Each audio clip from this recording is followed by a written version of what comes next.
정인의 비견이 배합된 경우를 공부하겠습니다. 정인의 비견이 천간에 투관하면 정인이 있고, 비견이 천간에 투관돼서 신왕하면 자기의 능력 활용과 대인관계를 통해서 일간 자신의 부족한 점, 미비한 점을 보완해 나가는 그런 의미가 있습니다. 그래서 비겁의 도움을 얻는다는 것은 일간이 부족한 조건을 채우기 위해서 후천적인 경험, 경력을 활용하는 것입니다. 일간이 근왕할 때 비겁이 투간하면, 일간이 근왕하고 근이 있고 비겁이 투간하면 일간이 그 유익한 경험을 토대로 자기 가치를 최대한 발휘하기 위해서 능력을 갖추는 것입니다. 그러니까 열심히 노력하고 경험하고 경력을 쌓는 것이죠. 만약에 일간이 근이 없다, 그런데 비겁이 투간하면 일간을 이롭게 또는 일간에게 유리하게 이끌어주는 그런 의인, 귀인을 친구로 둔 것을 말합니다. 그래서 일간이 근왕하고 천간의 비견이 정인을 설화하면 공동연구, 공동학습, 공동전략을 통해서 체계적인 지식을 갖추어서 일간의 가치를 더욱 향상시키게 됩니다. 그리고 비견이, 정인이 있고 비견이 식상을 생화하는 경우는 공동으로 협력하고 공동 작업을 하거나 아니면 공동 투자를 통해서 이익을, 식상생재로 이익을 확대해 가는 노력을 합니다. 그렇지만 이 경우에도 일간이 근이 없어서 근약하면 비견에게 의지해야 합니다. 그런데 정인하고 겁재의 내용과 마찬가지로 비견이 정인을 설화하는지 설기하는지 잘 구별을 해야 합니다. 원래 생각을 할 때는 정인 비견과 정인 겁재를 한꺼번에 하려고 전부 기토 사월생의 사주를 열심히 찾아가지고 했는데요. 시간이 두 개를 한꺼번에 하기엔 조금 시간이 길어져서 나누게 되었습니다. 그래서 여러분, 정인 비견과 정인 겁재를 이렇게 묶어서 한번 여러분이 강의를 들으시거나 비교를 해주시기 바랍니다. 다시요. 일간이 근왕하고 정인이 있고 천간에 비견이 있으면 공동연구, 여기 쓰지 않을게요. 공동학습, 공동전략에 노력을 합니다. 그래서 이제 정인이 일간도 생하고 비견도 생하면 권익을 지키기 위해서 서로 회합을 할 그런 상황이 발생합니다. 그래서 비견과 힘을 합하여 차지를 한 거죠. 비견과 힘을 합하여 권익을 차지했기 때문에 원래는 일간의 것인데 비견과 나누어야 합니다. 그래서 내가 받아야 할 혜택을 비견, 그러니까 형제예요. 형제와 나누어 갖게 됩니다.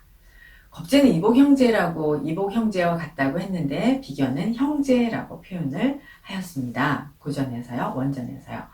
그래서 정인이 비견도 생하면 혜택에 대한 공정한 분배를 해야 한다. 그래서 특허나 논문이나 유산이나 책, 연구 등의 공동 작업을 통해서 분배를 하는 것입니다. 일간이 근이 있으면 비견보다도 더 왕하면, 일간이 근이 있어서 비견의 세력보다 일간이 더 왕하면 혜택을 내가 받아서 비견에게 나누어 주는 것이고, 거꾸로인 경우는 일간이 근이 없어서 비견보다 쇠약하다. 그럼 혜택이 비견한테 가서 비견을 통해서 나에게 이르게 됩니다. 그래서 이런 경우는 대개 연구소 활동이나 단체 지적 활동 또는 동업을 위한 그런 활동들을 말합니다.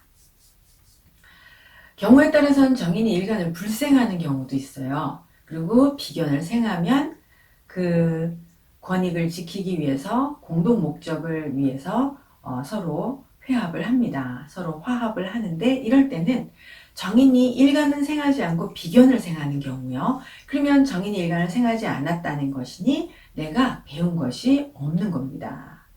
그래서 타인한테 돈을 주고 타인의 정인을 빌려오는 것이죠. 쉽게 말하면 상표를 사용하는 것입니다. 남의 브랜드를 사용하는 것, 또는 남의 브랜드를 내가 체인점이나 가맹점으로 이렇게 파는 거죠.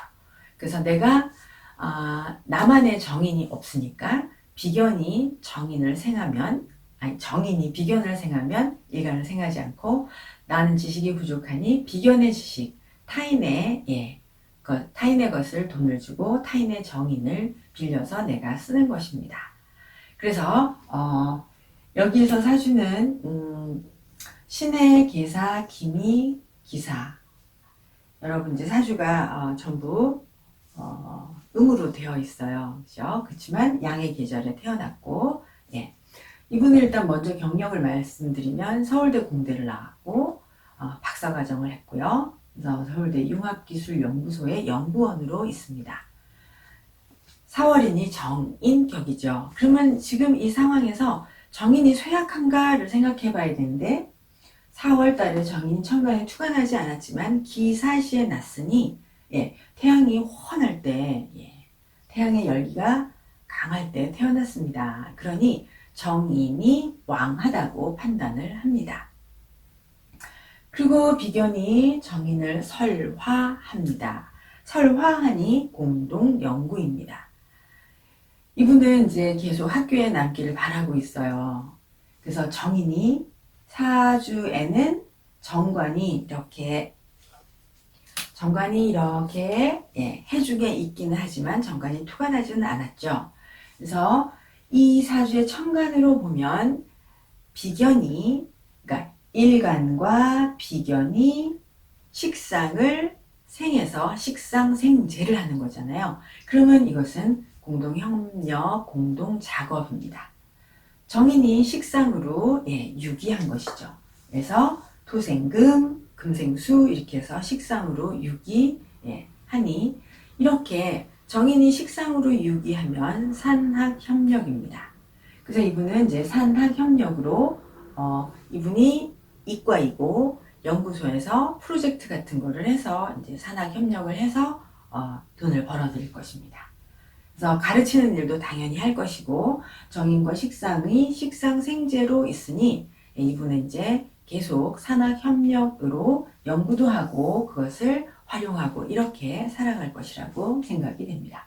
또한 이분도 역시 방합을 갖추고 있죠. 그래서 사오미 방합을 갖추고 있습니다. 역시 방합을 갖춘 사람들은 자기의